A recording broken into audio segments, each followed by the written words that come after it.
स्वागत आहे अश्विनी रेसिपी मराठीमध्ये। आज आपण अंड्याची भाजी करणार आहोत। त्यासाठी आपण 8 अंडी घेतलेली आहेत। तुम्हाला हवी असेल तितकी आपण अंडी घ्यायची। कोथिंबीर घेतलेली आहे चिरलेली, गरम मसाला घेतलेला आहे, मीठ घेतलेले आहे, हळद, डाळीचे पीठ घेतलेले आहे, डाळ्याचे, आलं लसूण पेस्ट घेतलेली आहे, खोबरं घेतलेलं आहे आणि तेल घेतलेलं आहे, काळं तिखट घेतलेलं आहे। आता आपण चुलीवर कढई तापत ठेवणार आहे।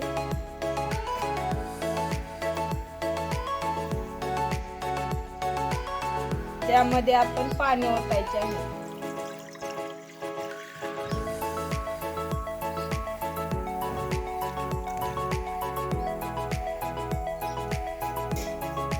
साधारणतः 2 तांबे पाणी ओतून घेतलेले आहे। थोडं पाणी गरम झाले की त्यात आपण अंडी सोडूया। आता आपलं पाणी थोडंसं गरम झालेलं आहे। त्यात आपण एक एक करून अंड सोडून घ्यायचे आहे। जर ताजी अंडे असतील तर जास्त वेळ उकडून घ्यायचे आहेत आणि 4-5 दिवसापूर्वीचे अंडे असतील तर ती लगेच उकडतात। आणि ही आपली गावरान कोंबडीची अंडी आहेत।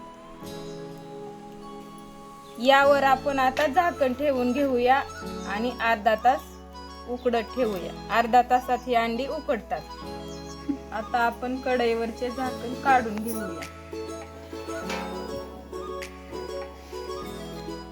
अंडी आपली आता उकडलेली आहेत। एक एक करून आपण ताटात काढून घेऊया। अंडी सोलून घेण्यासाठी आपण त्यात गार पाणी ओतून घेऊया, म्हणजे आपली अंडी लवकर सोलून होते। आपली अंडी सोलून झालेली आहे। आता आपण चुलीवर कढई तापत ठेवणार आहोत। आता त्यामध्ये आपण 2 ते 3 चमचे तेल ओतून घेऊया।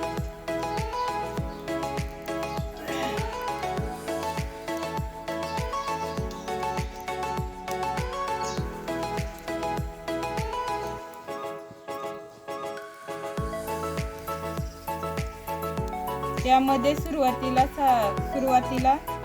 आलं लसूण पेस्ट टाकूया।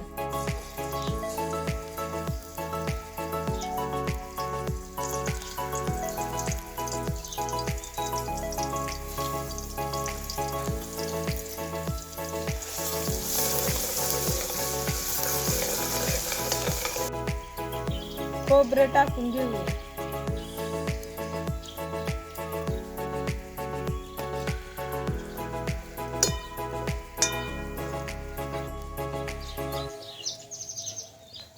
पीठ आपल्याला व्यवस्थित मिक्स करून घ्यायचे आहे।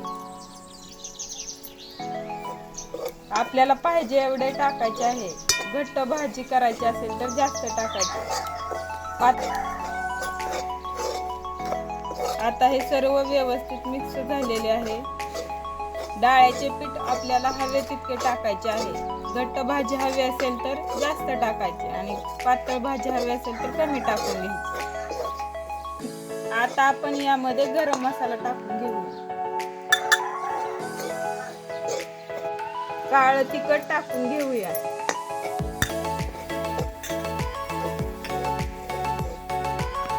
थोडीशी हळद टाकायची आहे। आता हे सर्व व्यवस्थित मिसळून घ्यायचे आहे। आता हे सर्व मिश्रण आपले चांगले भाजलेले आहे। यामध्ये आपण आता अंडी टाकूया। आता यामध्ये आपण पाणी ओतून घेऊया। आता चवीपुरते मीठ टाकून घ्यायचे आहे।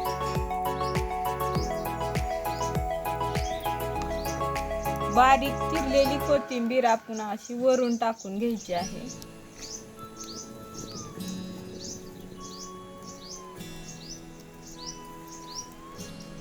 आपण 1.5 तांबे पाणी ओतून घेतलेले आहे। आता ही भाजी आपण 10 ते 15 मिनिटे शिजत ठेवूया। आता आपल्या भाजीला छान उकळी फुटलेली आहे। आता आपल्या भाजीला खूप छान तरी आलेली आहे, मस्त चमचमीत. तुम्ही देखील ही रेसिपी करून पहा आणि ज्वारीच्या भाकरी बरोबर खाऊन बघा, छान लागते, किती मस्त. व्हिडिओ आवडल्यास चॅनलला लाईक करा, शेअर करा, सबस्क्राईब करा.